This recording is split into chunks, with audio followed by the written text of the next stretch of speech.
Let me show these suckers how to ball out here. Oh, man, let's get this together here. Oh, layup. Oh, shot. Oh, three. Oh, it's like Brick City out here. Mid-range. Oh, my goodness. I can't buy a bucket out here. I missed the whole damn basket. Oh, my goodness. What's going on, man? My game is looking trash. Oh, here we go. Black Power Media shirt. Now we cooking. Trees. I'm taking on three of y'all with these right here. Between the legs. Oh, my goodness. Behind the back. Layup. Oh, did he just do a reverse? He is in beast mode out here. I ain't got to look. It's falling. Oh, my goodness. This guy is going 3, 2, 1. Kobe. Nice. Black Power Media, baby. Nice. Empower yourself. Go get you some of that Black Power Media again. Right here, blackpowermedia.org. Yeah.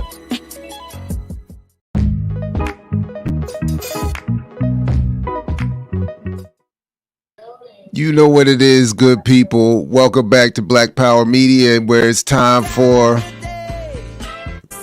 with Renee. There you go. I feel like that worked. I'm Jared Ball, happy to co-host with you. Ride Shotgun. Welcome, remixers. Like, share, subscribe. Support the Patreon. All the links in the show description. Put this in your socials. Do all of those things as well. Welcome, everybody. It's good to be back with you. How you feeling today, Renee? I'm good, man. You know the deal. Saturday at work with the kids. Saturday at work with the kids. With the children's. We are for the children. Us and Wu-Tang are for the children. You know. But I had last night, I'll tell you this real quick. I had an interesting conversation with the 13-year-old who is having a friend struggle because some of his friends' parents, watch CNN. And so we had a really good conversation last night about how this is why it is. And thank goodness for Jackie Luqman, because I actually went back to that teach-in that y'all posted. That's like 2 years old, by the way. But there was a little 5-minute video in there that explained the history. And I was like, this is perfect. So I showed him the little 5-minute video. And then we talked about the difference between Zionism and Judaism. And then he was like, Mommy, let me borrow your computer. I want to look up what genocide means. Like how did, the international people define genocide? And then he looked it up and he said, well, I feel like the Palestinians meet like 3 of these criteria, right? Because they're ethnic, it's religion because they're Muslims, and it's also race because they're brown people, right? And I said, that's right. And he said, so this is like triple genocide. This isn't even a regular genocide. This is triple genocide. And I was like, you're my child. I got nothing to help him because he's going to end up just like me fighting with people at lunch. Yeah. This is reality. Yep. We're getting a lot of that, and even in my classrooms, my daughter's classrooms, there's a lot of, this is one of those issues where basically everybody's politics are brought out the closet. And, by hook or by crook.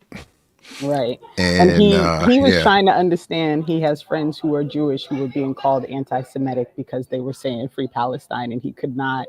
He was what he was really trying to do was rectify, like, I don't understand how this is possible. And I was like, well, that's because it's not possible. It's because people are, interchanging words that are literally don't mean the same thing.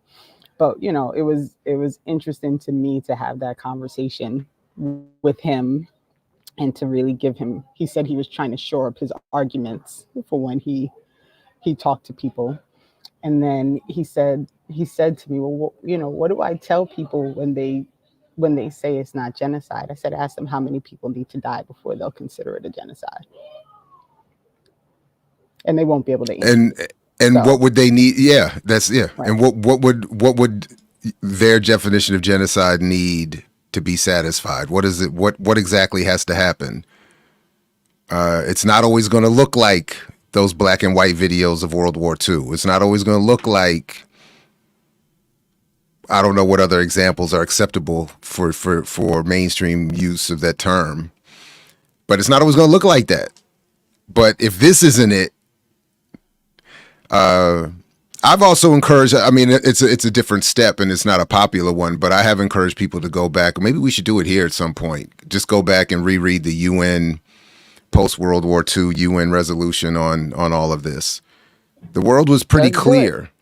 And yeah, I mean, the world was pretty clear. And and I've even, again, I continue to argue that what's happening to black people here in the United States satisfies those definitions.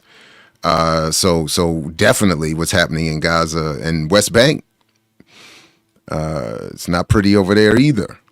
No, right. And I'm real glad we brought, when we had Dr. Mustafa come on and talk about what was happening in the West Bank, because I noticed I've really been paying attention since I've been listening to what Tahani talks about, how little people talk about the West Bank and how not included it is in the conversation. And because I know that it is in part because they don't want to acknowledge that everything is happening on a different, it's like a different type of genocide. It's a different type of removal of Palestinians happening in the West Bank, and it has nothing to do with Hamas. So, they're trying to quietly pretend like, the West Bank is not an issue, because if you make the West Bank an issue, you have to acknowledge that this is not about Hamas. So it's been an interesting time. I'm not at all shocked about the vote yesterday. I don't know why anybody would be shocked about the vote yesterday. And I feel like until the U.S. does not have veto power, the UN is going to remain toothless. There's just no, I don't see how you can work around the fact that the U.S. can just veto anything that's trying to happen in regards to a ceasefire, and anywhere, not just this particular situation, but anywhere. They're always going to be the block, and it's because they're allowed to be the block. So until you remove that block, I don't know. Yeah, and just quickly, I just looking at it here, the U.S. blocks UN Security Council demand for humanitarian ceasefire in Gaza. United States Friday vetoed a proposed United Nations Security Council demand for an immediate humanitarian ceasefire in the war between Israel and Palestinian militant group Hamas and Gaza. The war, they still call it a war, though. It's not a war. It's a I don't know what's appropriate. Genocide is good, but it's one-sided. It's not. It's a false equivalence. Right, and that they even keep saying they're at war with like the amount of civilians and children and generations of family that are being killed, that they're even putting this in as to stop the war. You're not stopping. Just say you want to stop the genocide. Like just say it, but they don't want to. And Britain abstained. Britain abstained because there was no condemnation of Hamas. So literally every single country voted yes. Britain, UK abstained, and the US vetoed. That was the literal. And this is just among the Security Council, not among the entire body. I think it was 13 for, 1 abstain, and 1 veto. And the US, but the US is just like, it's whatever. Say what you want. Right. We don't agree.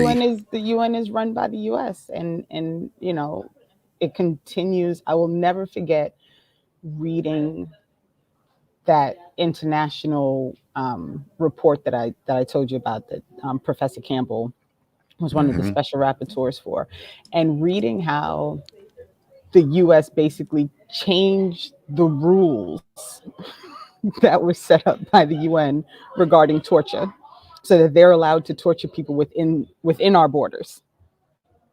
The fact that they just simply say we can't be punished by the ICC. Like, they just set up their own rules, and I don't know how you can expect anyone who's allowed to set up their own rules to do the right thing. That would be like telling your children, me telling my 13-year-old, okay, you set your own bedtime and then you decide how you're going to punish yourself if you don't go to bed on time. Like, how would that work? It wouldn't.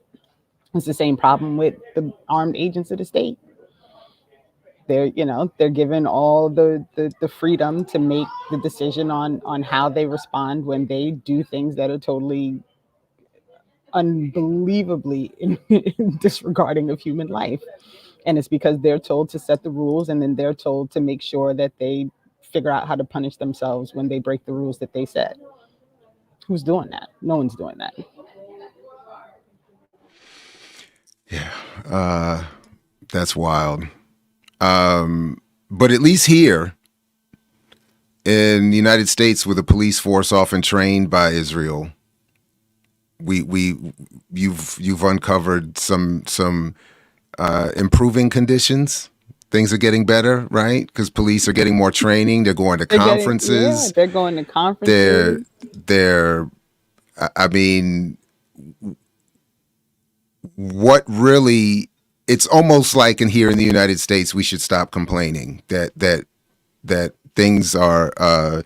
And finally, everyone, Renee's research has brought us some good news.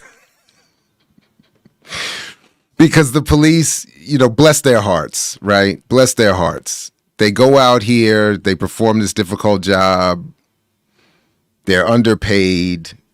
Then on top of that, people want to protest their behavior and rally and blame them and call them names, talk about defunding and abolishing them. And all they're trying to do is work hard to get better. And right learn. There in your home and learn. They just want to learn. And in your home state, they're learning, Renee. They're learning. And this story, and once again, I have to say this, to be fair, I don't think I've done this report. I mean, it deserves much more of a study than I've really been able to give it in a sort of a one-time, but just in an overview cursory read.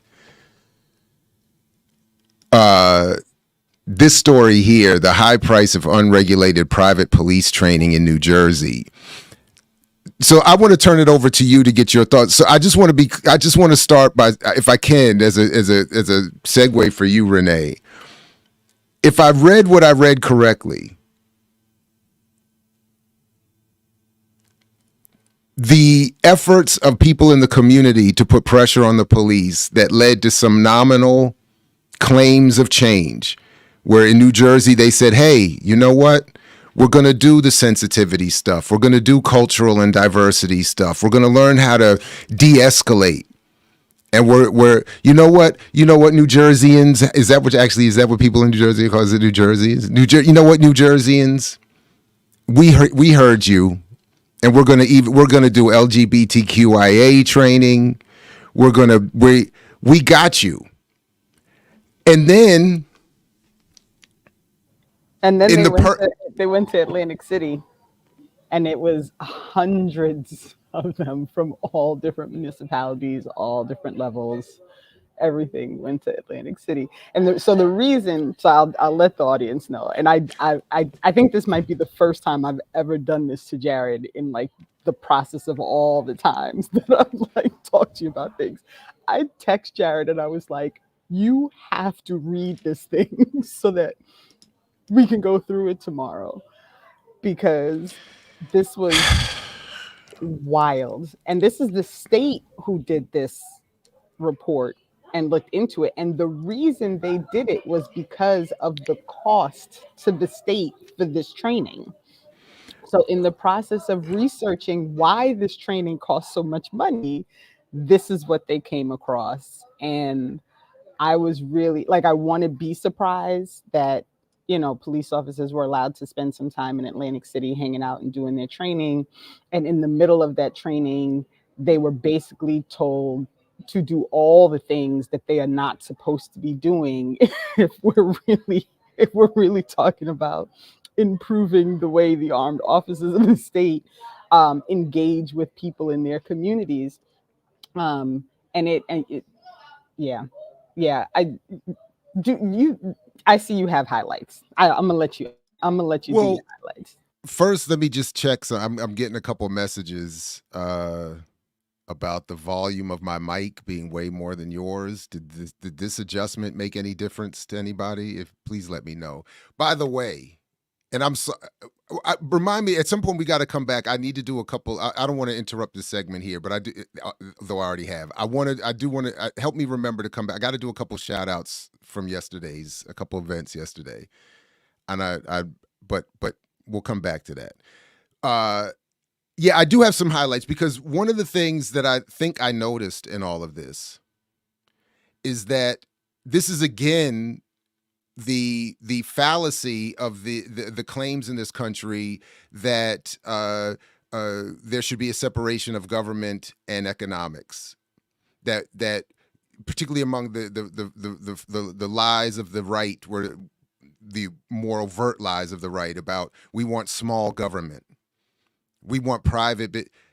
Well, yeah, you say that, but then the first thing you all do is go get a big chunk of money from federal funds, or you get a big chunk of public policy slicing off a region of the economy for you to do your savagery in.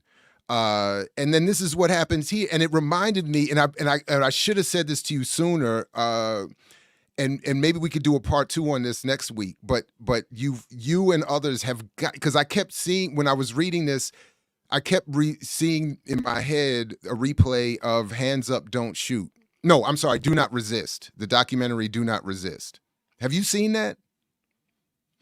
We gotta like what I love about it, and I'll save more for this later, but the short of it is that it's a documentary that reflects the kind of training we read about in this report, where private police trainers are hired to host conferences like this and train the police in doing everything that we're about to get to in this story here.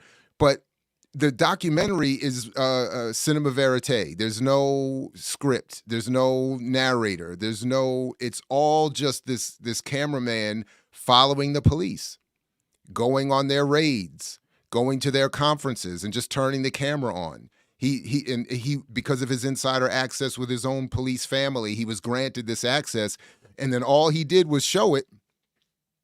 And you're like, to me, it's the best documentary I've seen on the police. It exposes everything that you read about in here, and I don't recognize any of the names being crossed over, but the content is almost identical. Right, but that tells you a lot, right? Like, if the content is identical, this is like, in my eyes, when I read through this, I remember thinking to myself, like, this is why things are the way they are, is because there is a public, and it's just like all propaganda, right? There's a public facing identification of what training is about, right? And then there is what the training is really about, which is not public facing. And if reports like this don't come out, we would never know. And something like this report, I found out about it from like a UK paper. Like it wasn't like I didn't have a link to a paper for like New Jersey Tap, right? Like it was and not that they wouldn't do it. Maybe there's one out there, but I found out about this from a paper that's based out of the UK. So this is why we're so uninformed, is because this is not the conversation that is happening, because they don't want people to be, they won't want them to be informed about what is really happening in these training sessions, because this is what is guiding the armed agents of the state to treat people the way they treat people. So again, this is a long piece. I absolutely think we should do maybe a part 2 in conjunction with a viewing of that documentary at some point. But I at some point have to go back and reread it more carefully. But the point was there was an effort in New Jersey to correct what the police were doing, but the short of it is they went to New Jersey. I mean, they went to Atlantic City, took $75,000 minimum in public funds to host this conference, a 6-day conference in October of 2021 that trained officers on questionable policing tactics and contained offensive and discriminatory content. Street Cop is the name of this New Jersey-based company that hosted the training. So again, public funds used for private training to obfuscate what nominal laws or claims of adjustment that the police said that they were going to make.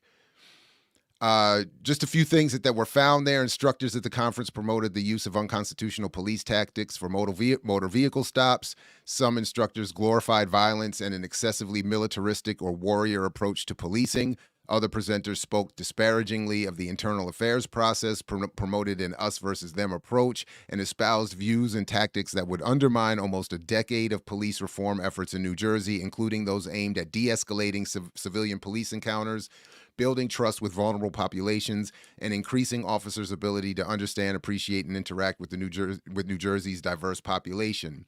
And the conference included over 100 discriminatory and harassing remarks by speakers and instructors, with repeated references to speakers' genitalia, lewd gestures, and demeaning quips about women and minorities.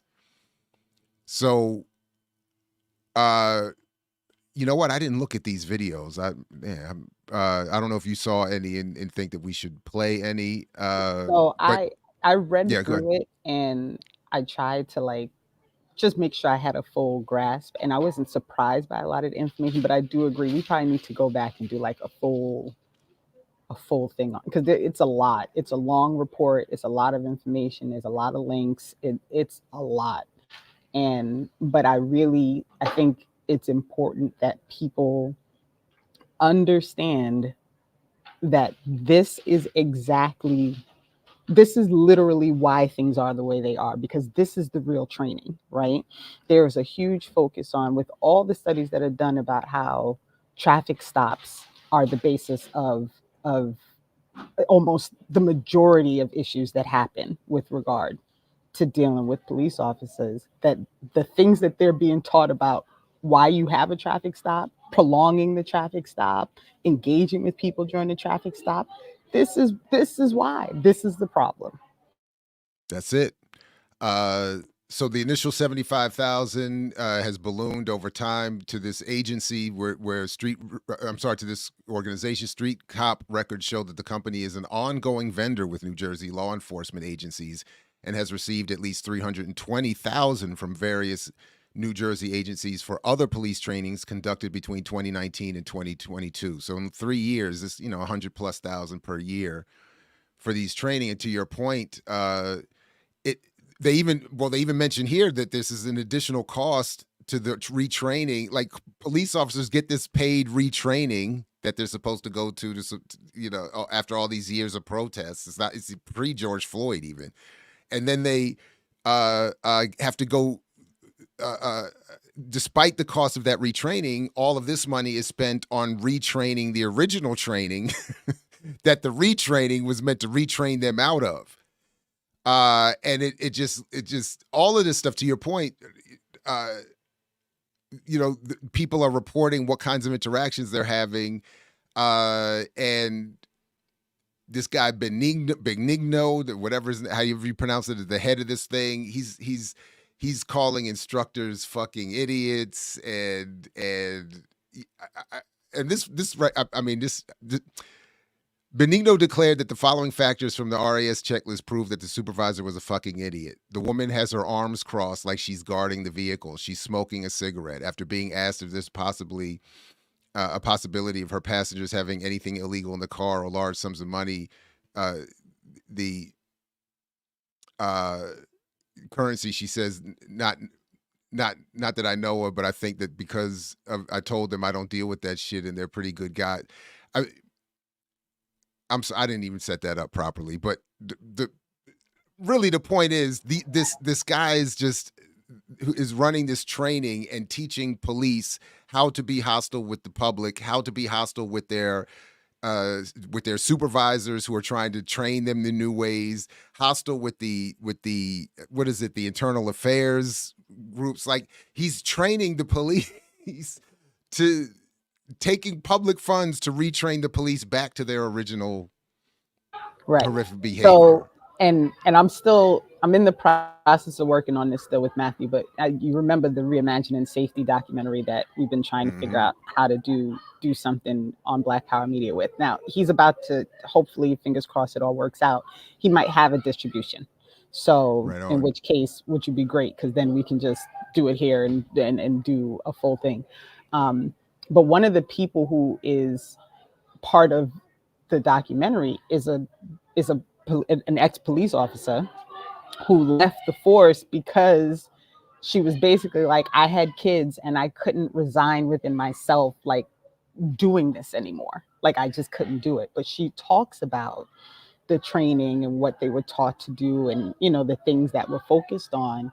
And it's this same exact story, right? Like, they're not taught to treat people like people, right? Like, you look at what happened in Reform, Alabama. What was that, last week, where the gentleman was changing his tire and ended up handcuffed face down on the hood of the car, getting tased in the back. And then they came out and lied about what was going on, lied about what he had on his person, lied about his criminal history. And then they had to reel back all these things, right? But it's all part of what happens in this system, right? It's all clockwork. Like, it works exactly the same all the time. And it's because these are the stories that no one really, you know, it's not the big story. It's not a big story that this thing was found out in New Jersey, because they don't want people to know that this is what the training is actually like. Yeah.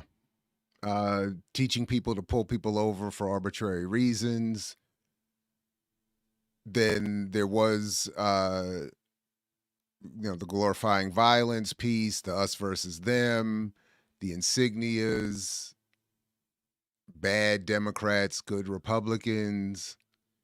There were over 100 excessive force lawsuits brought against officers and departments in New Jersey between 2012 and 2018. And last year, just one excessive force related settlement cost the county in New Jersey $10 million. So this report, to your point, is a state report basically saying the police are costing us too much money as a state. They're costing the government too much money. And it's almost, in some ways, you could read it as if the abuse they're heaping on citizens is costing us too much. It's not even so much like stop abusing citizens. It's that the abuse is costing us too much, and then we train you not to abuse people, which costs us more, and then we have to do it again because you go and get another training that we pay for to train you to do stuff like this, where this picture here was used to depict a 75-year-old Black man coming out of Trenton. This is the police instructor. This is how a 75-year-old Black man is depicted in their presentations. So I mean, yes, I would like very much for us to do a part 2, and I really encourage people to find the Do Not Resist documentary and check that out. I'm going to watch it again before next week because and there was a whole controversy around it. I mean, the documentary initially won some Netflix contest, and then Netflix reneged on the promise for the winner to have its documentary aired because they wanted to change it, and the filmmaker wouldn't change it. So it never aired on Netflix and had to go to, I think, Amazon, which is, its own contradiction. But and it's interesting because right now there's a battle happening in New Jersey about these community boards, which are already toothless in my opinion. But whatever, I find that people tend to like grab onto the thing that they feel like is the one thing that they can get pushed through. And in doing that, you end up pushing through the thing that's the least useful, right? Like if the focus is just getting something in, right, instead of getting the right thing in, right, this is what you end up with. So right now, there's a huge, I think it's a lame duck session right now in Jersey, and they're trying to squeeze through all these changes to the rules for the community boards, and trying to change it so that the municipality has to initiate even having, it's not going to be like just a statewide thing that happens. Like the municipality has to say, okay, we want this thing in order for it to happen. So, you know, there's a big push among some of the organizations to, like, you know, go to Trenton and do a whole thing because they, you know, they want to make sure that the reforms are the right reforms. And I don't want to participate in that. Like it's going to sound really awful, I know, but I have no interest in participating in forcing useless reforms.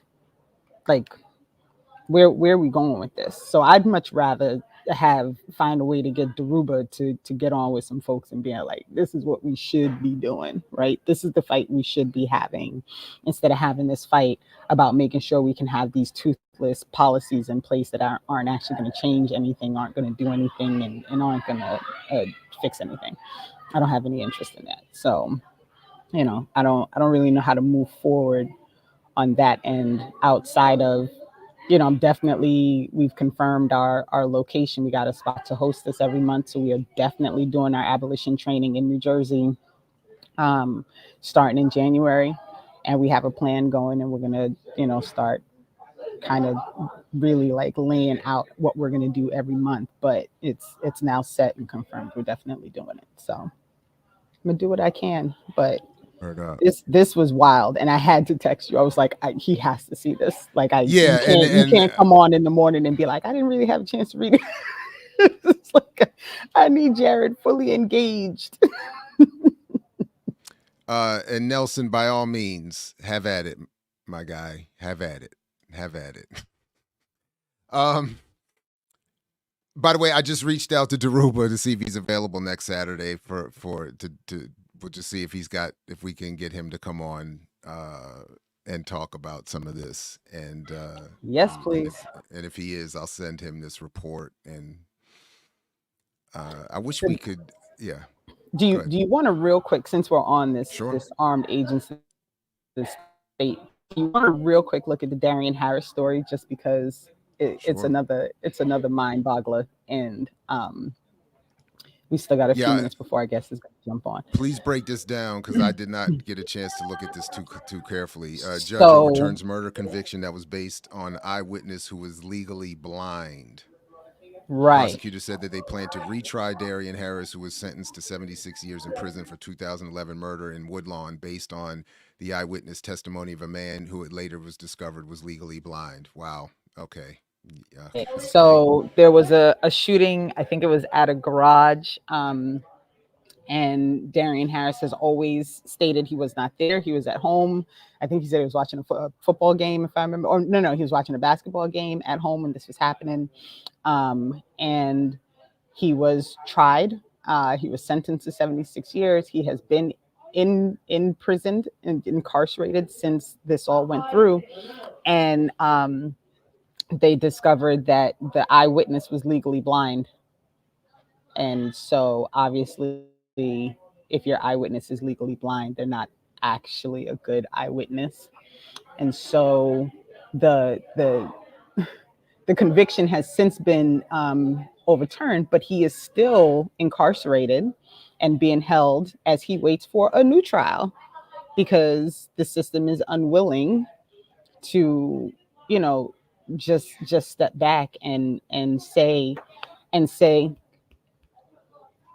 that he can't do it. And I'm sorry, this thing just happened. So I gotta, if you want to go through with them, I gotta jump off. I'll be right back.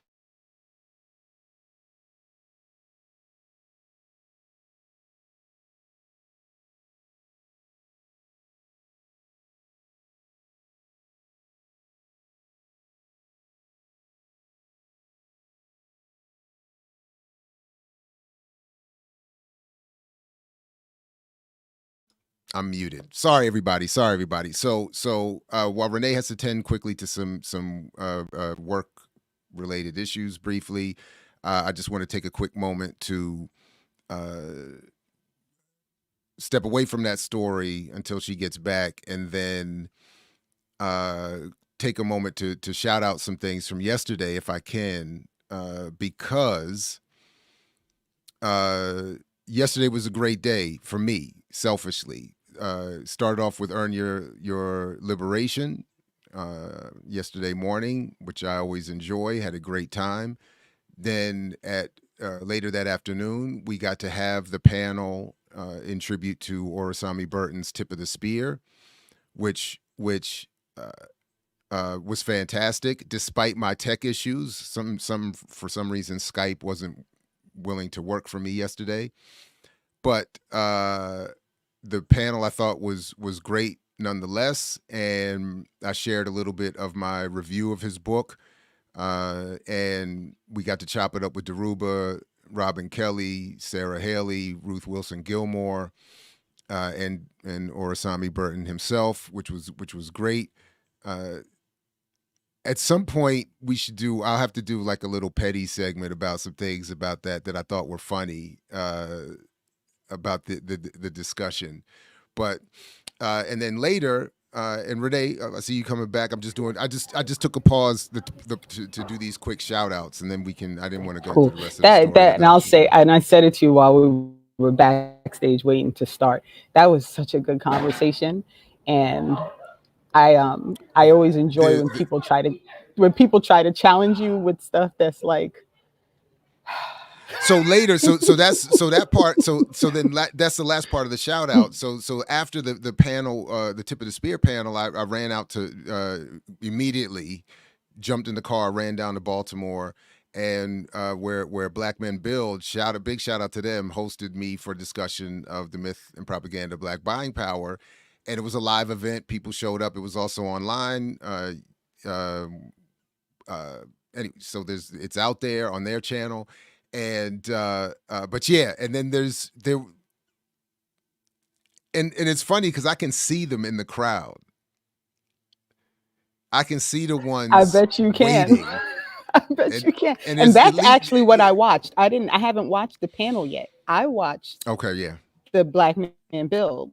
That's what I watched, and I was like 45 minutes behind the live. Sorry, I was trying not to look at the chat or anything like that, but I'm always. Yeah, I couldn't see the chat during. Yeah. Well, I if I'm gonna pay attention, sometimes the chat is not a good idea because they be on.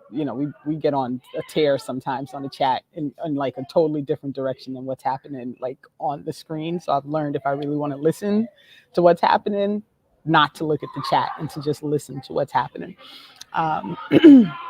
But you are so, I don't know if you understand how much you know and how good of a job you do at just presenting the facts of the matter. And it happens when you have like with the amount of research that you did and the amount of time that it took you to pull all of that information, it's hard to not be able to just say, well, this is the reality of the situation.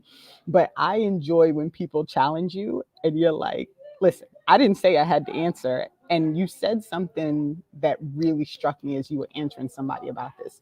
You were very clear. I didn't say I had the answer. And the reason I don't say that is because if I present my answer and say this is the answer, then I am a fraud because I can't confirm and be 100% sure that whatever I put forward as the answer is actually going to work. It has to be a proven. You know what I mean? Like, that's what I read into it. Like, if you say, okay, I'm going to try this thing to give an answer to my question, and then you try it and it works, then you can say, okay, this is the answer. But if you just put forward an answer in response to the question that you've posed, but you haven't actually tested it to confirm that that's the answer, then you're right. It's a fraudulent answer. And I was like, that is a brilliant way to put it, Jared. Go JAB. Good job. Well, I appreciate that. I definitely appreciate that. I think your spin on what I was saying makes it better. So I actually think your good reading of it makes it sound more intelligent, and then because for me, it's that's interesting. That's interesting that I got to think about that. I'm gonna have to, because in my head something else different is happening. In my head, I'm saying people who come out here and claim that they've got it all figured out, and maybe it's similar to what you're saying, but I'm not really thinking it through in terms of a method and conclusion and proof. I'm thinking of it as you can't possibly think that you by yourself have figured this out.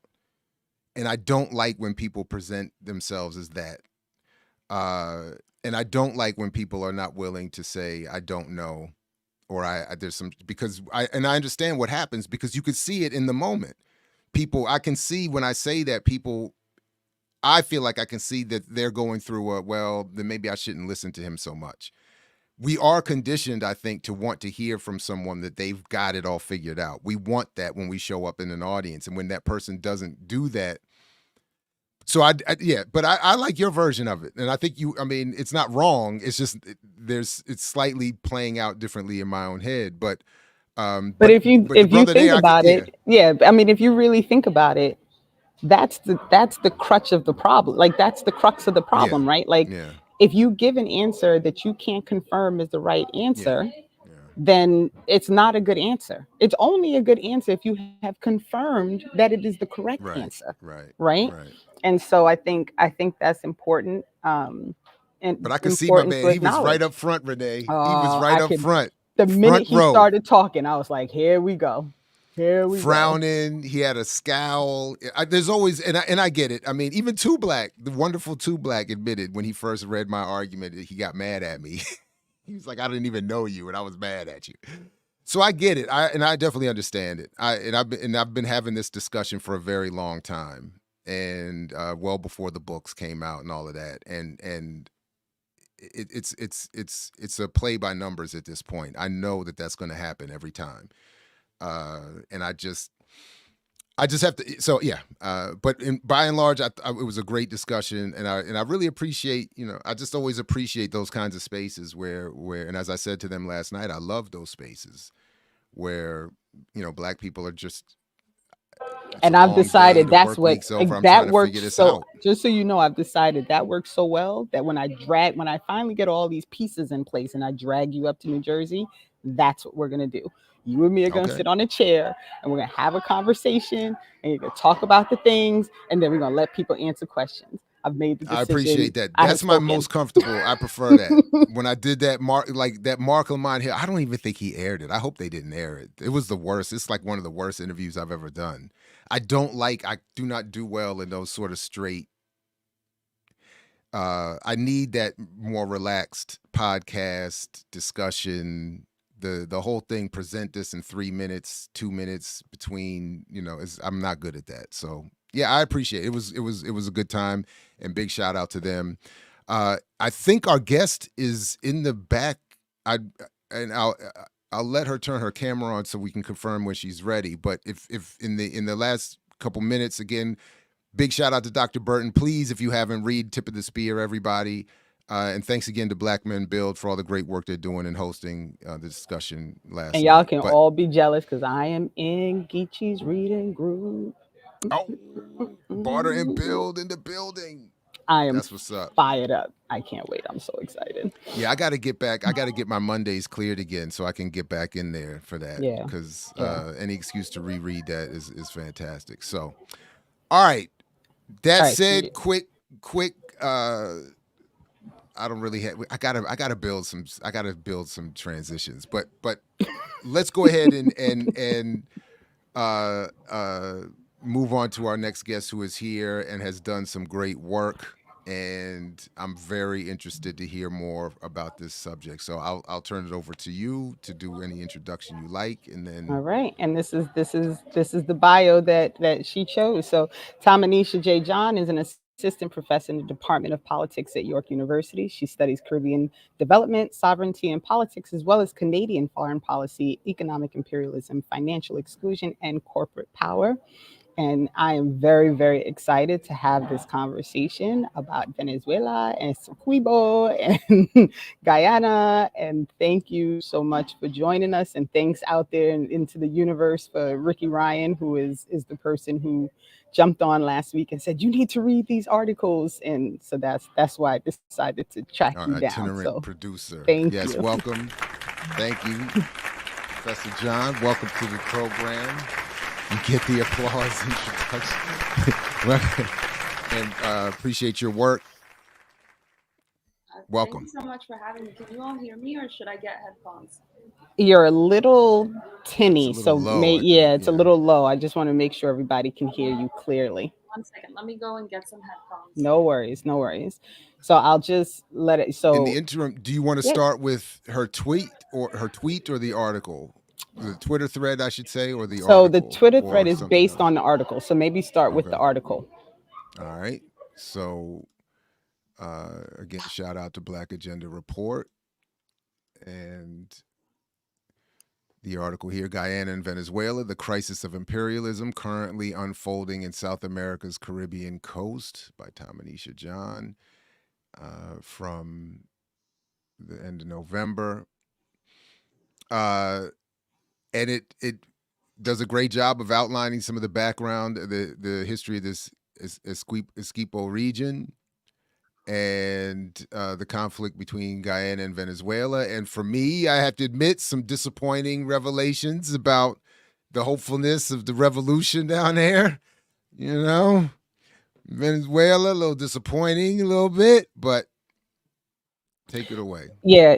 Do you want to just, kind of do the brief background on like your study and how you came to decide to write this article and some of the basics that you think are the most important things that you want people to pull from the information? Okay, first, can you hear me better now? Okay. So since writing that piece, I've gotten some people who are saying like, oh, it's so refreshing that I have a unique perspective. But it's not that I have a unique perspective. It's that I've been sounding the alarm bells on this for the last 3 years. And I think that you have a majority of anti-imperialists, including Western ones, who know that you should never align with US foreign policy. However, beyond that, you have a lot of Western anti-imperialists that don't engage with learning about state relationships or the historical, material, social, and ecological processes that states have internal to them or external to them, not mediated by the US or former colonial forces. And it is my belief that this is a backwards view of analyzing or learning about or researching about any state, because in the instance of my own work and research, it tends to mystify or downplay Canada's involvement in processes of imperialism, given the US's outsized role in the present. So in my work, I try to look at what is the state doing and understanding that states, and this extends to all states, have agency in their actions. And that's how I sort of address or understand dynamics and dilemmas facing all states. And it is why my default position isn't to say X state is in the right or X state is in the wrong, but to point out specific dilemmas and dynamics facing each state and understanding this within a broader system that typically supports or reaffirms Western imperialisms. And so all of my work over the past 3 years that I have written on Guyana and Venezuela's relationship have been first and foremost how to avoid at all costs US direct military interference and intervention in the region. And second, highlighting the dilemmas facing both Guyana and Venezuela in their relationship. And so even though this piece that you have up on the Black Agenda report, again, people think it's a new perspective. In 2020, I wrote a piece for COHA, the Council on Hemispheric Affairs, where I talked about how Guyana's sovereignty is in dispute and the dilemma that Guyana faced. And what I noted then was that there was a political crisis in Guyana that was manufactured that made Guyana vulnerable to foreign intervention. And this was especially the case given Guyana's ascent into the ranks of the world's oil exporting countries in 2020 and its geographical positioning as Venezuela's neighbor. And in that piece, I pointed out that the political situation unfolding in Guyana was on the radar of many Western countries, because you even had Pompeo under Trump talking about Guyana, and it almost never happens that any US politician cares about Guyana, even though that's changed post-oil. But they were looking to secure contracts for oil from a Guyanese government. And the US government in particular has for decades now wanted to intervene in neighboring Venezuela. And so I sounded those alarm bells early on. And I pointed out how any type of intervention would be bad for the region. And so this piece in the Black Agenda report really follows that same language that I used in 2020 pointing out that despite the reality of U.S. intervention being even more pressing today in 2023, Venezuela's push for annexation through its referendum of the Essequibo prioritizes its own political objectives, heightening tensions in the region, leaving the Guyanese people without a say in their fate, and ultimately furthering along the fact that Western intervention would be more likely. And now I have on Twitter seen some people saying like, oh, but Western intervention was already there given U.S. security size exercises through Southcom, which happen annually throughout the Caribbean. And I'm pointing out that I don't see how these exercises can be seen or thought of as being, nothing or very minimal, when now Guyana isn't talking about exercises, it's talking about establishing a U.S. military base in its country. That's a drastic difference from all states in the Caribbean engaging in these multilateral security size exercises. And you already have it where Canada also has a security or a military base in Jamaica as well. And so again, I've been pointing out as well for longer, 5 years, the sort of increased militarization in the Caribbean and the acceptance of Western military bases under these sort of manufactured crises. And so again, my article more or less follows in that vein. Brilliant. Thank you. Thank you for that. So one of the things, and you are correct, this is long standing. So I was not shocked by your article, but I just felt like you did an excellent job of laying out the multiple paths of issue that exists here. Because I think sometimes what happens is people get very caught up in just one part of the problem, right? So people get very caught up in what Venezuela is doing. They get caught up in the geography of it. They get caught up in whatever thing they choose, and they don't understand that this is a multi-leveled issue going on.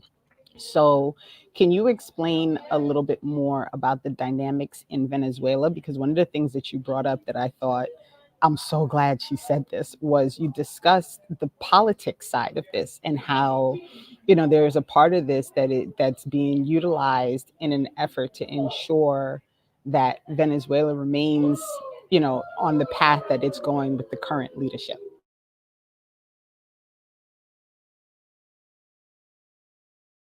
You're still muted. Yeah, muted. Sorry about that. So I was just saying, yes, again, there is already a historical precedent set in Venezuela about rallying nationalism in the country through, again, annexation claims or threats against the Essequibo for re-election. In fact, in my piece, I mentioned how in 1981, you had Venezuelan President Gerardo Campos, who revived the dispute and said he wouldn't re-sign or renew the Protocol of Port of Spain, precisely because he wanted to, again, whip up nationalism in Venezuela for his own re-election prospects. And so in the early 1970s, you had it where the Burnham government and the former Venezuelan government of Caldera, I believe, they signed the Port of Spain, or the Protocol of Port of Spain, saying that they would squash sort of addressing the Essequibo issue until 12 years. But Gerardo Campos, he comes in 81 and he revives it in 11 years. So he doesn't let the whole time renew. And he makes it clear that he's going to refuse to sign this Protocol of Port of Spain, because in 1981, a Canadian company engaged in exploratory work in the Essequibo had found some oil.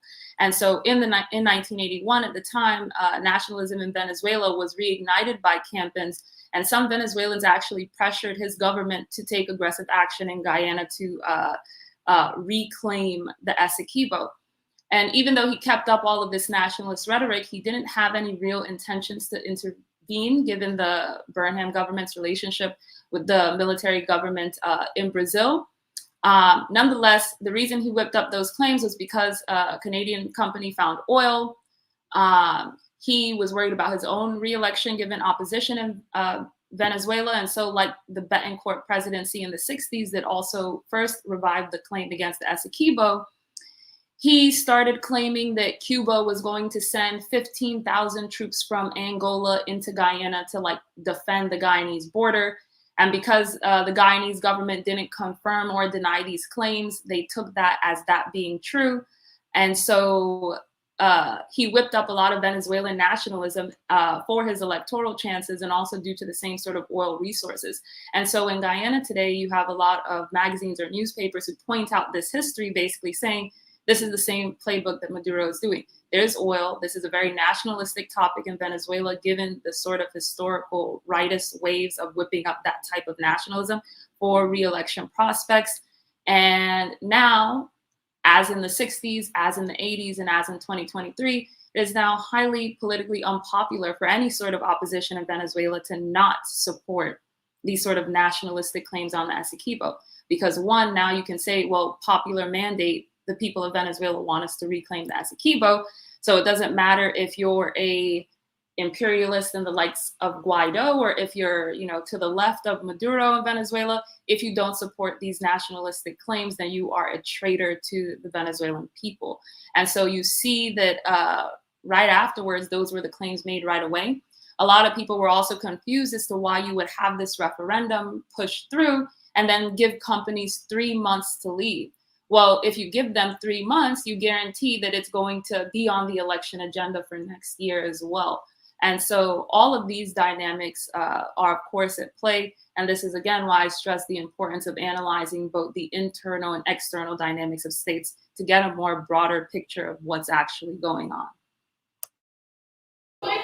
And, sorry, do you have a question, Jared? Since they're screaming in my background. Well, I mean, I can, but I do, but please go ahead. Just real quick, since I can you also talk a little bit about what's happening on Guyana's side? Because one of the things that I found in my research was a very interesting press conference between the current president of Guyana and Blinken, and the conversation that they had regarding safety and how the U.S. is training for safety in Guyana. And so there's also a lot going on that side. So if you could quickly also talk about what's happening in Guyana, and then I'll let Jared take the next question. Your question. Can I just as Geechee says, a veggie back or tofu back off of that question? I saw on Instagram, I believe is it the Prime Minister of Guyana who gave a response speech, but now I don't know the title of the person who was speaking, but one of the points that was made in the response was to confirm that investments in Guyana, the point was to confirm, to relax the investors, foreign investors, that their investments in Guyana were safe, and that Guyana is about democracy. Which I found to be, in this discussion of sovereignty and nationalism and independence, and it felt like an eerie thing to say at the end of this long discussion of why Venezuela is impinging on our freedoms, to then say, but I do want to take a moment to ease foreign investors. You're good. Your money is still good. And I was like, so yeah, please, if you would jump in on all of that there. Okay, so yes, I will say that as it regards foreign investors and foreign investments, so previously in the 60s and even before, from when Venezuela first made this claim, Venezuela was trying to claim 70% of Guyana's continental shelf. Since oil production began in 2019, and then when Maduro reinvigorated these claims in 2013 and then amped them up in 2015, instead of claiming the historical Venezuelan claim of 70%, he actually claimed 80% to include sort of the eastern end of the Starbrick block that Exxon is already in Guyana. And so when it was Ali who made the claim saying, oh, foreign investments are stable, he's saying that foreign investments in what is traditionally not included in Venezuela's dispute at all are still safe. But I think the bigger question to be raised regarding foreign investments in Guyana and the oil economy in Guyana, and this is something that frustrates me, is that in July, August, and September, Guyanese were engaged in daily and weekly protests against the close relationship of ExxonMobil and the Guyanese government. At any point in those 3 months over the summer, Venezuela could have came out and said, we stand in solidarity with the Guyanese people protesting against ExxonMobil in their country, levying all of these court cases. Venezuela did not do that. Instead, it waits until November to say, oh, we're going to save the Guyanese people from misery without ever talking to the Guyanese people. To me, that is not an extension of solidarity at all. And now you have people who are falsely believing that Guyanese have just let their government succumb to. First of all, people are not dumb.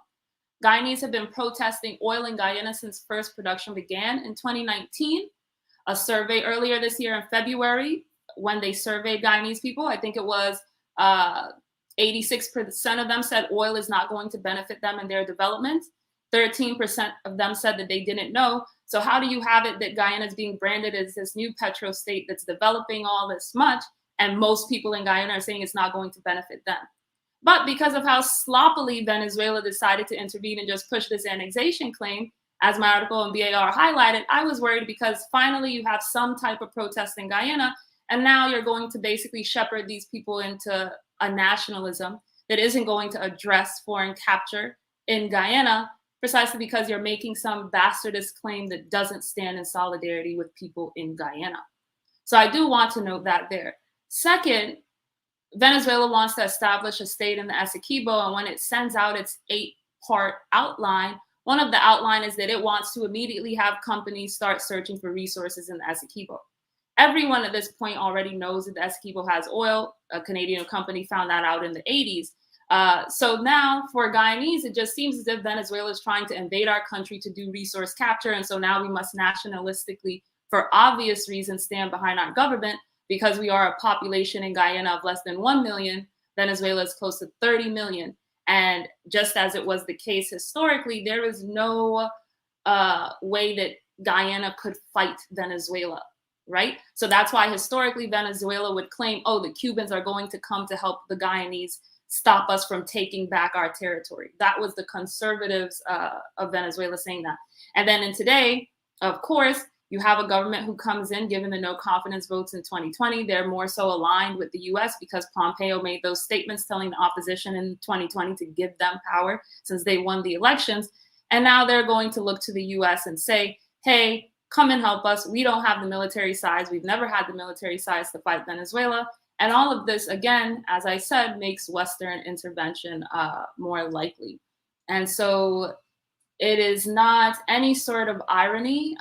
You do have it where not just in Guyana, but I think throughout Latin America, there's this rampant myth that extraction and extractive industries are going to help develop countries.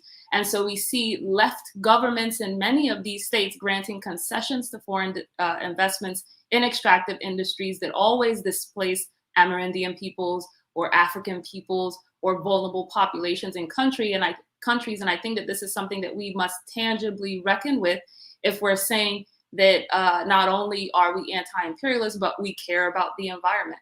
We care about people not being dispossessed or displaced. But again, a lot of people don't want to have those kinds of real conversations, right?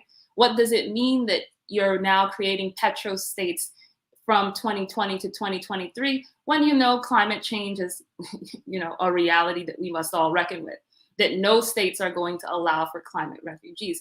Like, all of these are also questions that we have to grapple with. And I don't think that in the sportsification of who I'm supporting in a conflict without understanding the history, without understanding the dynamics at play, are seriously taken into consideration by people.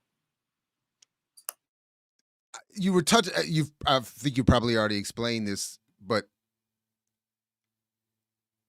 how is it? I mean, I was struck even looking at the map again in your article on Black Agenda Report.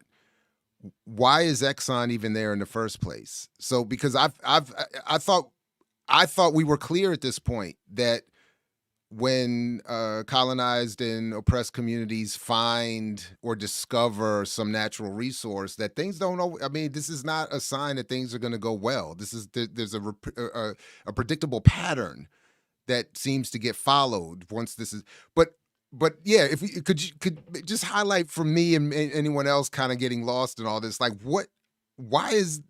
how is, when you even start with the Exxon discovered and then it's oil and then it changed the game here, why is Exxon there in the first place? So I think a large part of that has to do with changing governance in Venezuela. Again, I don't think a lot of people understand that until Chavez, for a large part of Venezuela's history, Venezuela was a reactionary imperialist state aligned with the US and Great Britain. That is just the reality of the matter. And that changed during Chavez because he wanted to exert more control to use the resources that Venezuela had for the people. And not only that, but I think in the 2010s, what you started to see is that there were some signals that maybe natural gas was maybe going to be declining in Trinidad. You also had the imposing of sanctions on Venezuela and how it was deciding to use its oil because people didn't like PetroCaribe or Chavez's vision of like helping states in that region. And so again, you have US involvement, sort of Venezuela trying to capture more of its oil resources. And so now companies, oil companies who know that this coast is full with oil because of countries like Trinidad and also Venezuela, you just move right next door and look at Guyana. There's also rumors, which have always existed, that there's even oil to be found off the coast of Suriname and French Guiana. Like it is known that oil exists in that region. And so again, when Venezuela's alliances changed from being allied to the US and Britain, that's when you see exploration starting to happen in Guyana. Because before then, it was Venezuela's sort of conservative position that no exploration should happen in Guyana. It wanted to be the sole partner to the US or to Europe in terms of selling, extracting, and producing oil resources from the region.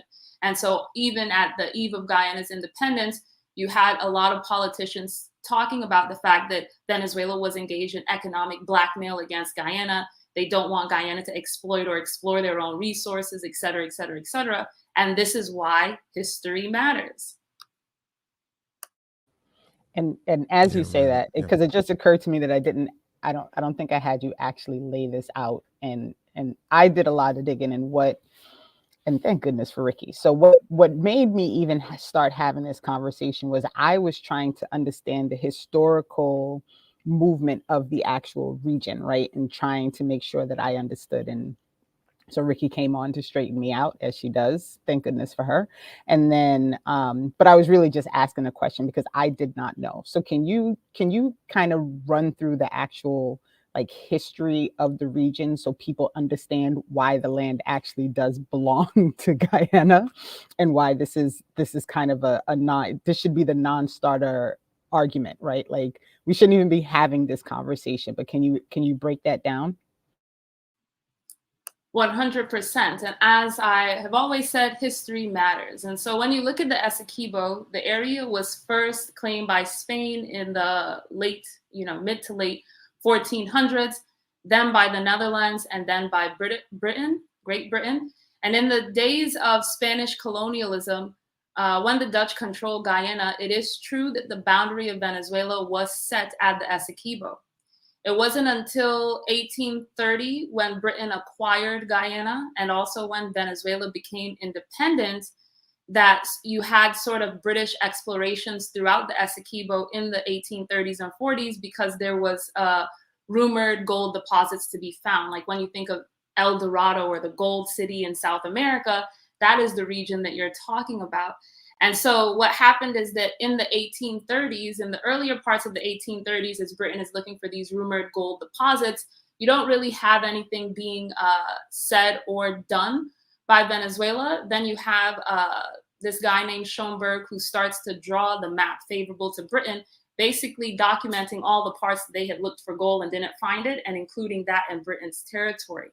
And so it wasn't until around 1836 or 1837 where this rumored gold was found that Venezuela was like, wait a minute, you only found this gold because you keep coming into our territory, and so you have to leave. Like, you got to get out of here. And so Venezuela started to dispute sort of the maps being produced and made by Britain because Britain was infringing on its territories by claiming land in the Essequibo that it found gold in. So Venezuela first made an appeal to the United States in 1876 to force Britain to concede to arbitration to get out of the Essequibo. And so in order to appeal to the United States, Venezuela directly just said, we support the Monroe Doctrine. We want the British out of here. And this is also very important because when you look at some of the conservative rhetoric that comes out of Venezuela, they affirm Spanish colonization while denying or downplaying and even rightly saying that territories in the Caribbean and South America that are French, Dutch, and Britain should be colonized or recolonized by Spain because Spain are rightful colonizers to these areas. And so that's also important as to why people place or give more weight to sort of the Spanish colonial border set and try to deny everything after. That being said, they made this appeal in 1876, but it wouldn't be until 1895 that the US finally threatened Britain with war unless Britain would do this arbitration with Venezuela. And so when the US threatened Britain, in 1897, both Venezuela and Britain signed a treaty in Washington saying that they would both agree to submit to arbitration the question of the boundary between British Guyana and Venezuela, and that they would both accept any judgment in the arbitral award as full, perfect, and final settlement of the question. And Venezuela willingly signed this. They were not forced or coerced to sign this. Venezuela chose the US to represent it. They chose the US to do this dispute. And because of that, the reason why they signed a settlement that would be full, final, and perfect was because they viewed the United States as being on their side. And so they thought arbitration would work in their favor. And so in October of 1899, when there was a unanimous arbitral award that set out the basis on the existing boundary between British Guyana and Venezuela as full, perfect, and final, the award gave the entire mouth of the Orinoco River and the land on either side of it to Venezuela. And Venezuela accepted this because they thought it was a strategic security position. And it gave British Guyana the land to the east extending to the Essequibo River. And that is how the borders between Venezuela and Guyana became permanent. And not only that, but in 1905, in order to affirm that the arbitration decision was full, perfect, and final, both Venezuela and British Guyana signed an agreement and a map showing the results of this demarcation of the boundary in accordance with the 1899 award. And Venezuela again confirmed this boundary in 1932 when Venezuela, British Guyana, and Brazil made a tri-junction point on Mount Roraima where they all agreed that the boundaries of their three countries met and that these were full, perfect, and final boundaries. And so when we say that Venezuela has no legal recourse, it's not that the arbitral award happened and that was it. Venezuela affirmed it multiple times throughout points in history. And so from the arbitration decision of 1899, Venezuela accepted the boundary as full, final, and perfect.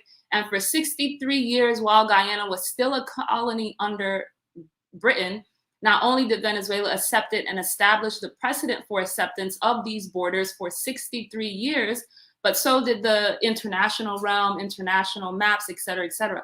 Venezuela only started to reject its own acceptance and the firm establishment of the border between itself and British Guyana when Guyana's independence as independent from Britain seemed more likely. And so it is not that, oh, in 1899, Britain and the US decided for Venezuela. No, Venezuela lobbied the US, saw the US as favorable to itself, agreed to this, and continued to affirm this multiple times throughout history until 1962, when it went on its anti-communist tirade saying, if Guyana becomes independent, the region will be overtaken by communists. Can you come on, man, drop it. You must have been looking for it. The bars. This is my bad. No, my bad. My bad. Now listen, that's called my boy. You know nothing about that. My bad. I'm sorry, Taffy. The reason I will say the reason I was late on that is because as Professor John was talking, I'm thinking about something you wrote about in your bar article to your point about the history here, and one scandalous name popped up that I'm familiar with only from another context, specifically that of the assassination of Walter Rodney. But I'm seeing that Burnham name pop up. So when you're talking about the backdrop of an anti-communist, anti-colonial, I don't know why I was shocked, but I'm reading your article and I wasn't expecting, for just my own silly, no good reason, I wasn't expecting to see this connection come up in your article, despite obviously this is Guyana, this is capital extraction, this is colonialism, this is, of course, and then bam, Burnham's name pops up. And so could you elaborate on that particular part of the history as it relates to what's happening now? And then, yeah, please. And maybe add another word or two about Burnham, because I know it wasn't the focus of your article, but Burnham obviously being now known, I believe, right? It's not controversy anymore to have been involved in the assassination of Walter Rodney. But yeah, please. Yes, so Burnham was involved in the assassination of Walter Rodney. And in my BAR article, I made it a point to note that his government came to power precisely because his government cooled down the fears of Venezuela, the US, and Britain, since he wasn't seen as a Marxist-Leninist or a communist as the Chetty Jagan government. And so again, in 1962, Venezuela raises this claim against Guyana, saying the Essequibo now belongs to it 63 years after continuously reaffirming that the border was true. And it did so on the eve of Guyana's independence, saying that, oh, Guyana would be a communist country. And so through a power sharing arrangement between a more capital-friendly Burnham and the United Force Party, as supported by US, Great Britain, and Venezuela, Burnham was able to get in power. And his government was tempered by the power sharing agreement with the United Force. And it was Burnham's government, along with the governments of Venezuela and Great Britain, where the Geneva Agreement that Venezuela uses today to claim that their dispute is legitimate against Guyana and its ownership of the Essequibo was signed. And so it was Burnham's government that signed a Geneva Agreement to establish the Mixed Commission for a Practical Settlement of the Border Controversy. However, nothing was settled given the signatory of that agreement. According to Burnham and his PNC, the reason as to why they signed this agreement at Geneva with the Venezuelans was, in some respects, they felt forced to by the US and Britain, but also because it would allow Venezuela to provide evidence of, their claim over the Essequibo. But instead of providing evidence, even the PNC and the Burnham government and the United Force Party in Guyana, which is, again, a pro-capitalist reactionary party involved in the power sharing agreement, at the end of the Mixed Commission, they said that Venezuela provided no evidence. Instead, it spoke about its contention of the border with, quote unquote, evangelical zeal. And so they viewed the Geneva Agreement that they signed as not as Venezuela's intention to actually settle or engage in any sort of substantive conversations to settle this controversy, but instead as a way to say that a border dispute exists. And in Guyana, the PPP, which was shunned from the government due to US, Britain, and Venezuelan intervention, they actually came out and said that the PNC was dumb and aligning with the imperialists when they signed this agreement, because the award itself and the existence of the award itself gives any sort of real legitimacy to Venezuela's bogus claim. And so a large majority in Guyana was against signing this Geneva Agreement, because they were like, why would you legitimize this nonsensical claim? But a lot of people view the PNC as signing it precisely because they were friendly to some extent with British and US capitalists. And so even today, when you say that the Geneva Agreement failed or there was no resolution that came from it, the Geneva Agreement never sought a resolution. It just sought to say that this border dispute exists. And since then, it's been used to play off of both Venezuelans and Guyanese whenever a crisis in Venezuela happens to the effect that the United States or Britain didn't like. And then simultaneously, when a crisis in Guyana happened to the effect that they didn't like as well.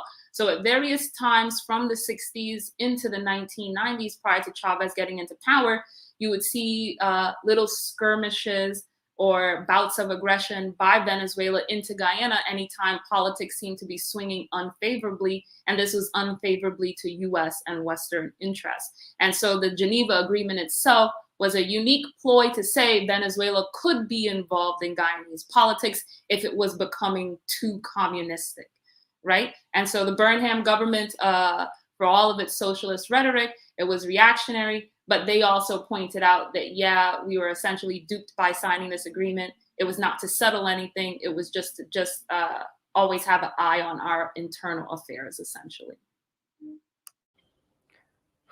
So I'm glad you ended this way, because it's leading me straight to my next question. So one of the dangers in Western media and US mainstream propaganda is, it always tells just the US side of the story. The problem with the US side of the story is that the US side changes depending on who they feel like is going to most benefit what they want or support what they want, or go along with whatever it is that US imperialism and empire is trying to do in the region. I kind of just said it, but can you talk about the dangers of just simply saying, because we do this sometimes even here, saying like, oh, off the bat, if the US is for it, we got to be against it, right? But can we talk about the dangers of not understanding that the US position is always strategic, and it is always going to move along the chessboard depending on where it thinks it's going to be able to most implement its own capitalistic needs? Yes. So when the Geneva Mixed Commission failed, Caldera, who was the Venezuelan president at the time, even when it was established, he made it known that they didn't really want to find a solution at Geneva, precisely because if a solution was reached at Geneva, and I quote, "It may lead us along a path," and it may lead us being Venezuela, "it may lead us along a path which, if not successful, can bring about the liquidation of our claim in the eyes of other nations." And so he pointed out that there was no way to settle the dispute by Venezuela in a way that it would actually be warranted or actually be had. And so the dispute itself has been a strategic mechanism of the United States since then. And this is why they also championed or supported. When Guyanese, for instance, say that the Essequibo is we own, they're not making a sort of appeal to sympathy or notion or empathy of, oh my God, we're such a small nation and we need saving. No, it's not an emotional appeal to elicit support for a small country against a bigger one.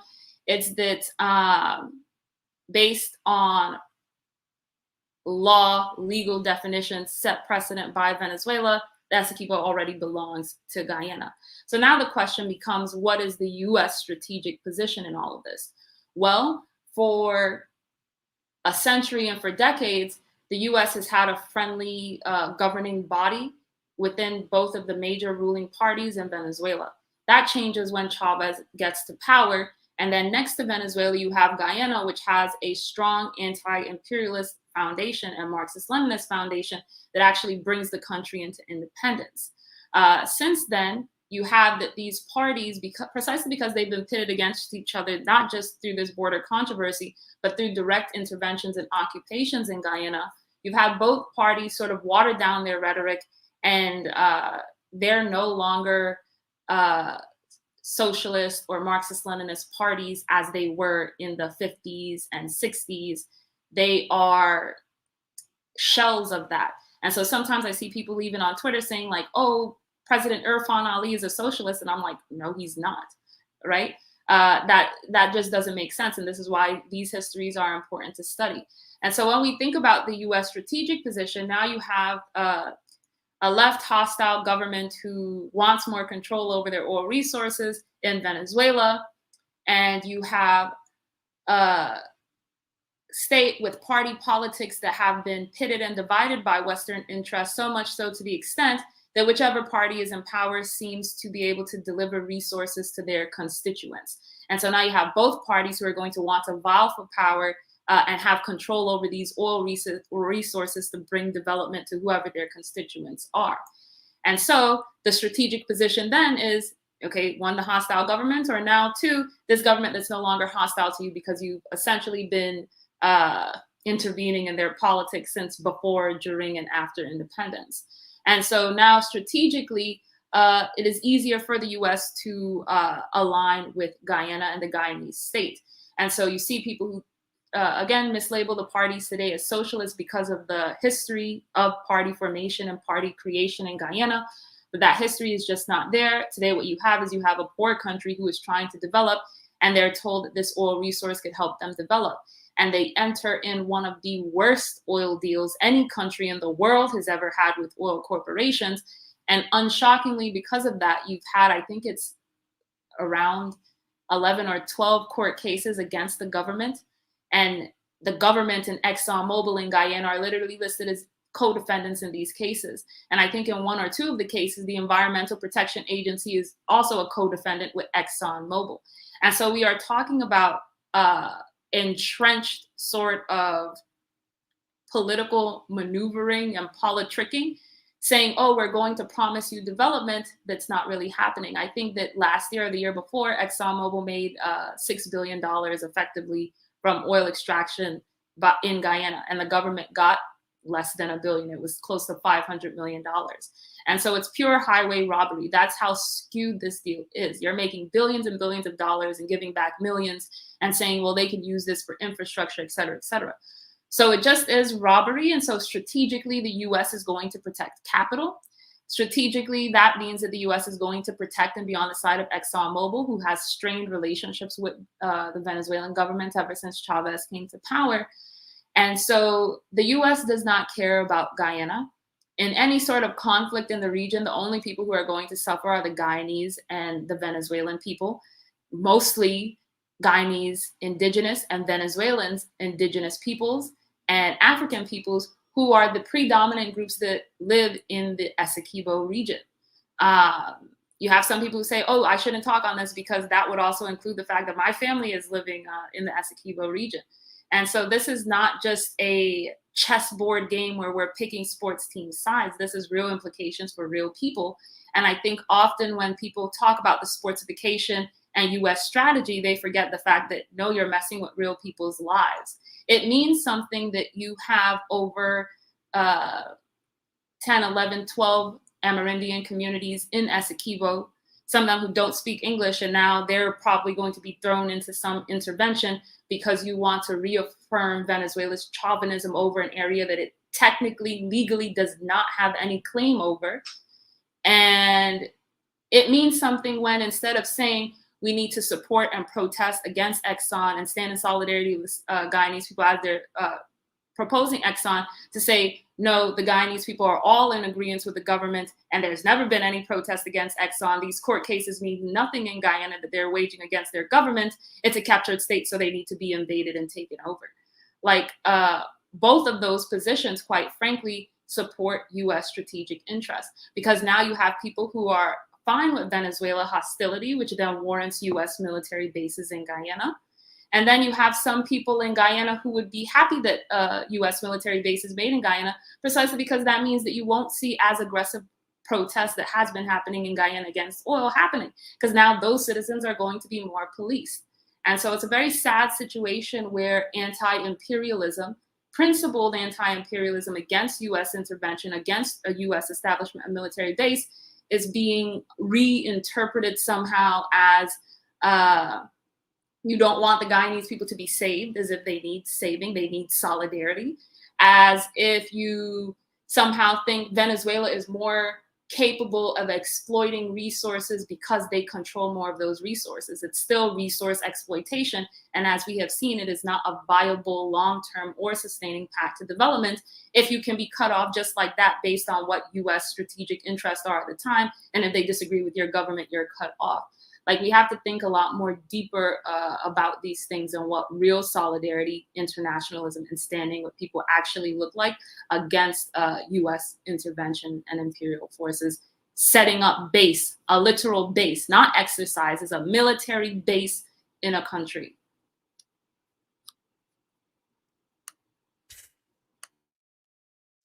Got nothing. I don't have anything. I don't have any follow up, Renee. If you got more, I love when I bring someone here and Jared's just like, I got nothing. But that's why that's why I sent the email. I was like, please come on with your brilliance and explain all of this to the people, because there is really a true, and Erica mentioned it in the chat, there is a true lack of understanding of what is happening all across the world. And it's always the same problem, right? It is always US government and imperialism and capitalism and greed going into another country to steal the resources. They don't care while they destroy the people and the land when they do so. They create conflict when possible, because if there's a conflict happening, they can just quietly be there doing whatever they want to do while the people are fighting each other.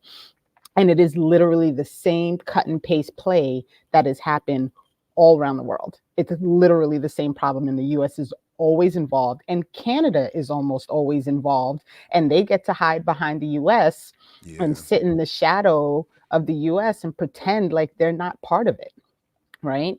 The UK is always involved. Also, same thing, quietly sitting back, and sometimes they're louder, right? But this absurdity that people cannot seem, and let me not say absurdity, because it's really hard to be a person who pays attention to all the things, right? It is not, if you have bills to pay and kids to feed, and you're trying to make sure you have somewhere to live, it is very hard to pay attention to all of the things that are happening, because there is always all of the things happening all around the world. And it's impossible to keep track of.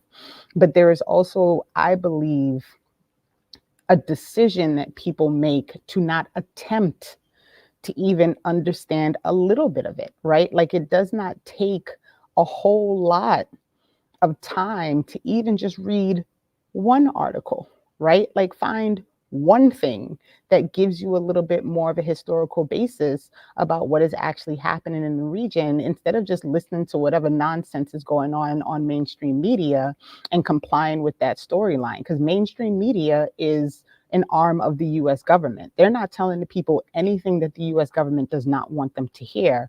And even when they attempt to tell people what they want to make it seem like it's not what it's what the US government is allowing them to tell, so that they can represent this idea that they're telling the truth some of the time, right? So it's like this absurd, like, constant spin of things.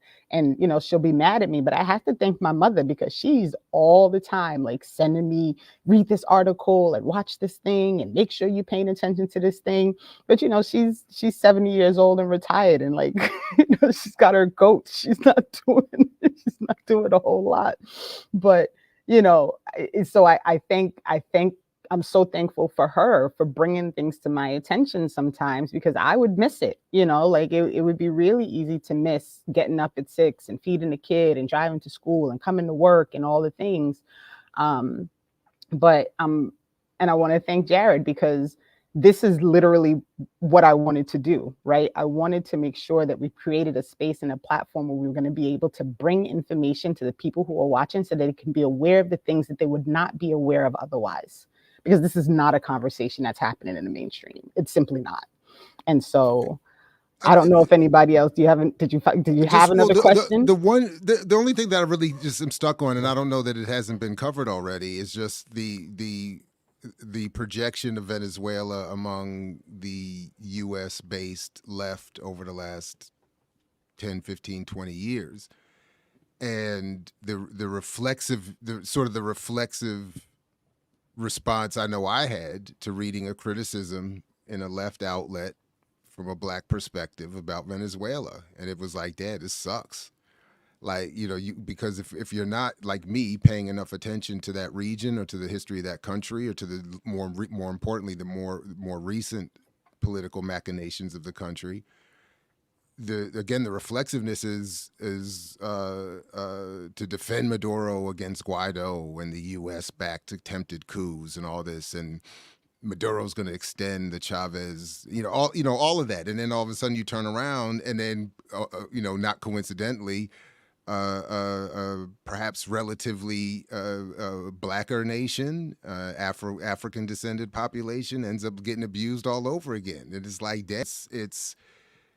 I appreciate your work, Professor John. I appreciate what you said earlier about the inability to, what I heard is your frustration in having, attempted to put this work out for the last few years, and many of us not catching it or keeping up with it, and feeling that newness that you were saying, no, this is not new. I've been trying to tell you, and even some of us on the so-called left don't catch everything. So it was like, dang, But so I don't really have. I just grateful to you and your work, and thank you and Renee for putting this together.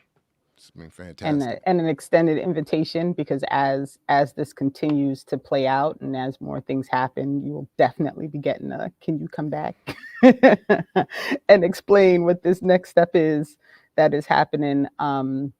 And I don't want to hold you hostage for too long, but I so appreciate your time. I appreciate that you were like, yes, I'll do it. And I'm so thankful that you gave us the time and your brilliance today. This was exactly what I hoped to give to the people. Right, so thank you. Yeah, thank you very much. Thank you. I do want to end off saying one thing, because I have seen some people say like, oh, Venezuela has more Black people than Guyana.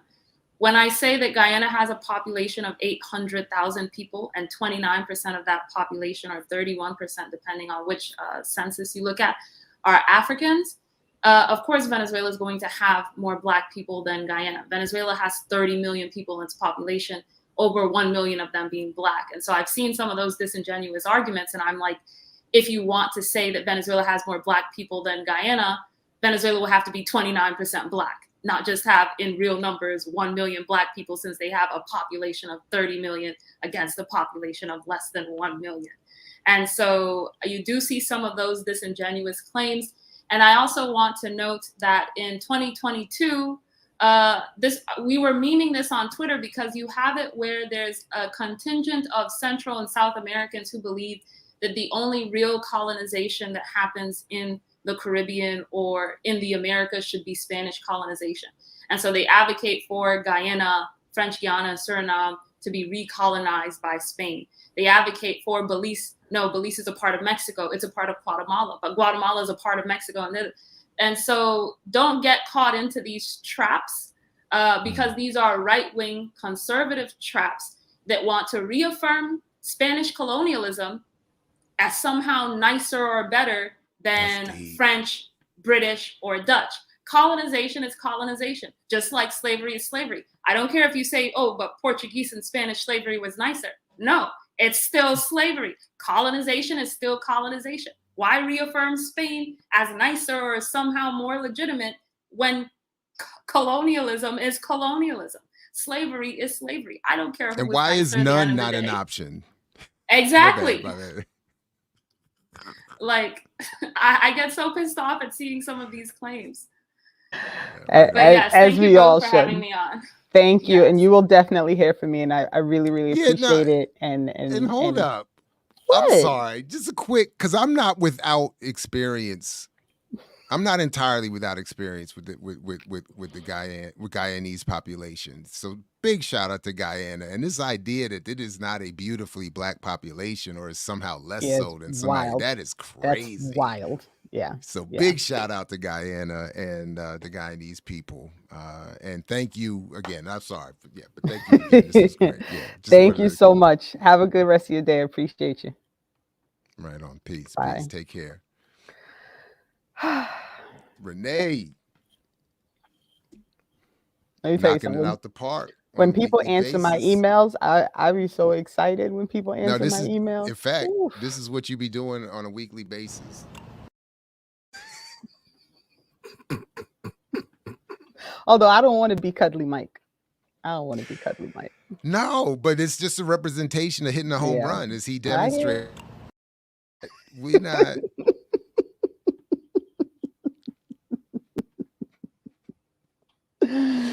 Oh man! All right. So look, we got 20 minutes before the Warriors take over, and you know, as we say weekly, I'm not. Yeah, no I know we ain't gonna cause too much hassle. We ain't gonna cause too much hassle.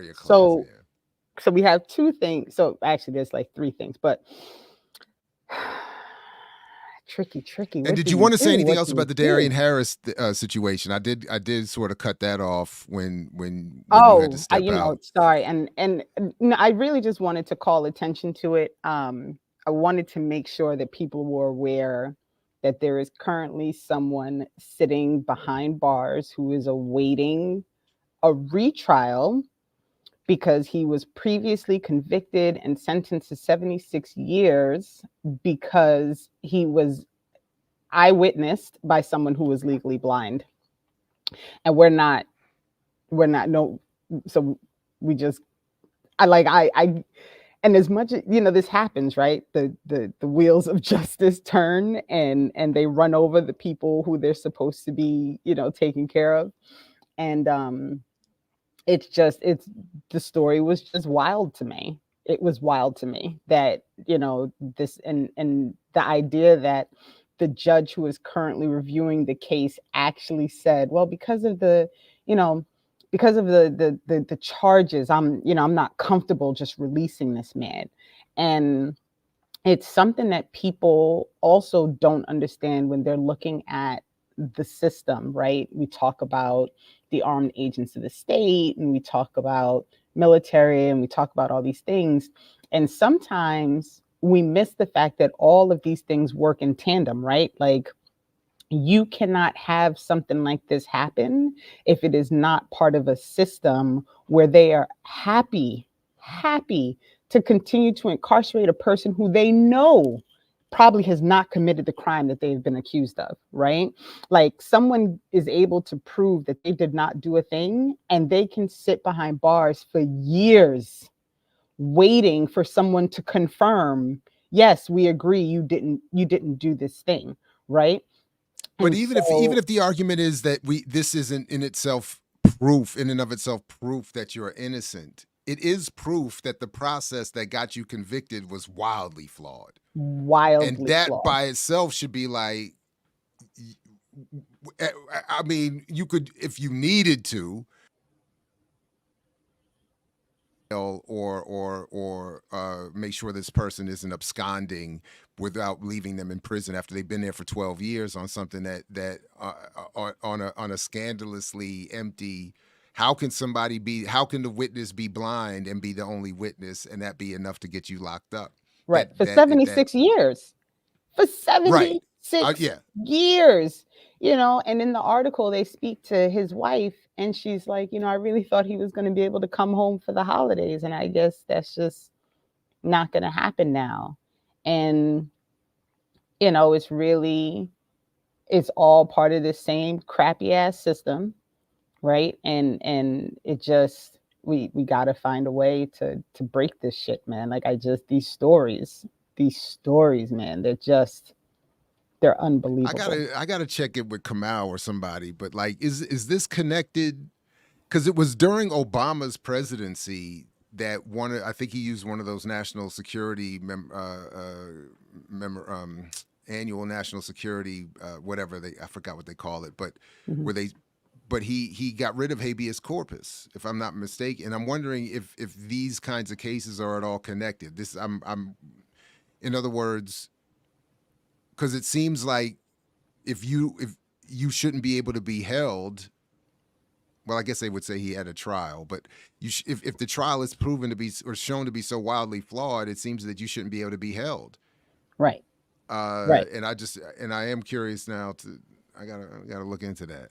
Yeah, because there's a lot that I do not understand about the appeal system and what happens when, because there's all these these stupid, in my opinion, rules. Like, if you're able to prove that you didn't do it, but the thing that you're using to prove it is something that was already part of the case, but it just wasn't presented properly, it's not new evidence, and therefore you can't, like, there's so many twisted and really complicated things that are put in place to prevent people from being removed from the system, right? And this is, it's really problematic. Like, you know, it is a horrifying system to get kind of caught up in, because there's no way out, right? Like, even when you get out, you're dealing with all of the ramifications of the things that you survived while you were incarcerated. So even when you get out,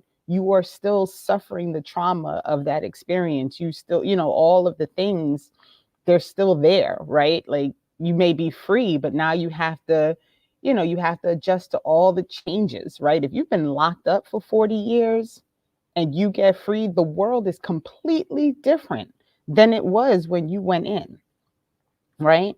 So there's just, I don't want to ramble on about it, but it's just, it's infuriating to just to see it happen. It's infuriating. So Well, so all right, you so we wanna have do- we have two other things that we can probably cover in 10 minutes. So I guess you can decide which one you want to do. So the how much of a is a black home worth is just me Now, I kind did of watch the Beyond Tulsa video too, by the way, Mhm. and I wasn't sure how you were connecting it, but yeah, So we can. Let so me pull this up for you here. okay. Palm Springs raised a minority neighborhood in the 1960s. Oh, now I get it. My bad. Of course, the survivors and descendants are fighting for reparations. My bad. I'm tripping. Yeah, there it is. That's duh. Just read the headline, Jared. All right. There we go. Yeah. Okay. So in Palm Springs, this entire community essentially like came home and they were told that they couldn't live in this neighborhood anymore, and they demolished the entire community, stole all the land, and then sold it to white people who then built $1 million houses. And the families are now fighting to get the money that was promised to them. And it's being called like a reparations program. But people are still waiting for their payments. People have died waiting for their payments. You know, and when you look at what is now there in place of this community, it is, you know, but this is what happens, right? So this is Palm Springs. What I also shared with Jared is, it's actually a pretty old old video about all the black towns that are now underwater, because, you know, they decided that it would be better to have a lake there instead of a group of black people living there. And it, you know, it's what's her name? Amber Ruffin. What is it? Amber Ruffin. Ruffin. Yeah. Ruffin. And it was, you know, It's 2 years ago. Yeah. yeah, it's not a new segment. It's an old segment, but it really kind of outlines what happens when people decide, like, you're just not going to have this land anymore, right? Like, we're just going to take it and we're going to do whatever we want with it. And then now, more recently, the Gullah Geechee people have been told that, you know, the zoning restrictions are being removed from their island, which is kind of what prevented people from being, you know, massive amounts of people being able to move into the area. And so the reason that I pulled all of this in and wanted you to look at it is because it all circles back to this idea of money and power and Black buying power, and how all of these things play in together. Because one would think that if you have been able to get yourself into a position where you were able to buy property, put up a house, you have your land and your house and your place, and this is yours, right? Like, that's supposed to be one of those demarcation, like that's it, right? Like, I've made it. I have my house, pay my mortgage, it's my spot, da da da da da. But here are examples throughout history. Like, I didn't just go back to the 20s or to the 60s. I mean, that decision that you just pulled up was like 2 months ago. So it is still happening, where you have Black people who believe that they are living in a place and it is their place and they're able to do what they want with their land because it's theirs. And then the government will come in and make a decision that says otherwise. And so one really has to start thinking about power and how all these things, you know, kind of weave into each other, because it's an important conversation that no one's having. Like, they, you know, these people who are all about Black buying power and all about investments and this thing and the other thing, you know, they're not talking to people about the fact that a city could look at your land and decide it's eminent domain, and they just gonna take it and do whatever they feel like doing with it because that's what they want to do in the minute, and they don't care that you've been paying a mortgage on it for 20 years. I first learned even the basics of this, and I haven't gone too much far beyond since, but in the early 2000s, when my wife and I bought our first home in DC, and you learn that the ownership of the property begins, I believe it's I want to say 5 inches, but I don't remember it begins above the ground, because you do not own the ground that the house is on. And they're very clear. At any point, this house you own, you could technically own it, and we'll just lift it up off of here and put it over there, and you could have it over there. And I was like, damn. Yeah. And it is not a joke, right? Like, I mean, not because you're laughing, but like, people don't understand that this is real. Like, this is real talk that happens right now, right? Like, they do not care if they decide that there's a resource that is in existence underneath your house and they want it, they're just going to kick you off of it, right? And if you do not have the power to change anything from happening in that sense, what you gonna do? So having money and, you know, having investments and not having power still leaves you in the same position as if you never had the money. Yeah. Yeah.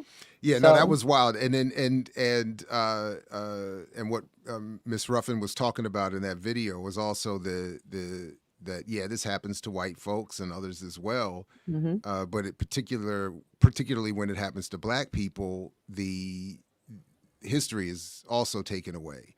And to the point of the articles you shared, the compensation is not nearly the same. Not nearly, right.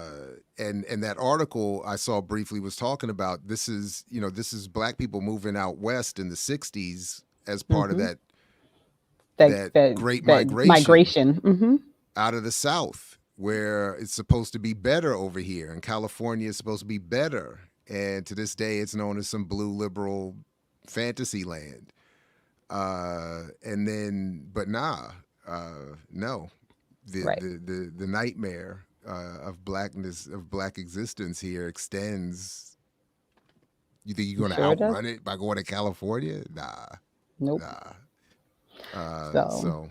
So in the interest of time, we should probably not do the Sahel thing, but I do want to encourage people to take a look at the fact that the Sahel region, Mali, Burkina Faso, and Niger are working on possibly starting a federation that they have pulled from the G5.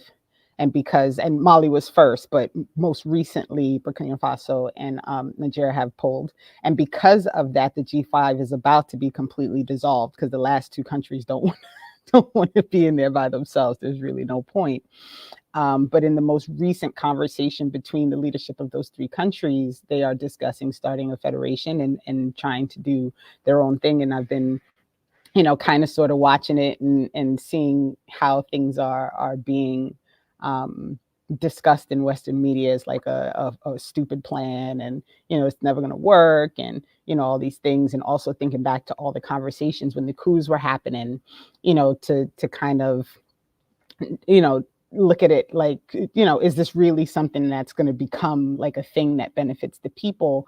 And so this is just another step that, because, you know, we live in a place where they don't want people to have self-determination and to, be in control of their own resources. No one's discussing that these things are happening. So, I wanted to throw it out there because maybe people take some time to kind of, do their own research and poke about, and, we can circle back to it next week. Because we'll see how things continue to grow. But I do want to mention it, that it was on the sheet, but we're not gonna have time to pull that stuff up because I don't want to get you in no trouble. No, I appreciate that. Thank you very much. Renee, to you, to Professor John, thank you all very much for another great week, another great show. To the remixers in the chat, thanks to you as well. Please continue to like, share, subscribe, support the platform. Let's go take a quick break, get some water, some stretch, and get ready for Warrior class. Yep. And and thank you, Deborah Rodriguez, new member. I don't know if you peeped that. So thank you. New member for jumping she's really a new member? I mean, she must have re-upped. Maybe. I feel like she's been around for a minute, but thank you, Deborah. Either way, we appreciate it. Right on. Right. But thank you, Dr. Ball, for your afternoon. Go stretch. Go stretch that back out. Stretch, and actually, I'm gonna have to catch Warrior class on a replay because I actually gotta go. I'm gonna stretch anyway, but I gotta go. My daughter's performing today. Nice. It's ballet performance day, so we're about to go. Go do that. Go check that out. Go be dad. Anyway, there you go. I'll catch Warrior class later. Stretch anyway, everybody. Peace if you're willing to fight for it, like Fred Hampton used to say. It's been yet another great with Renee right here on Black Power Media. Peace, everybody.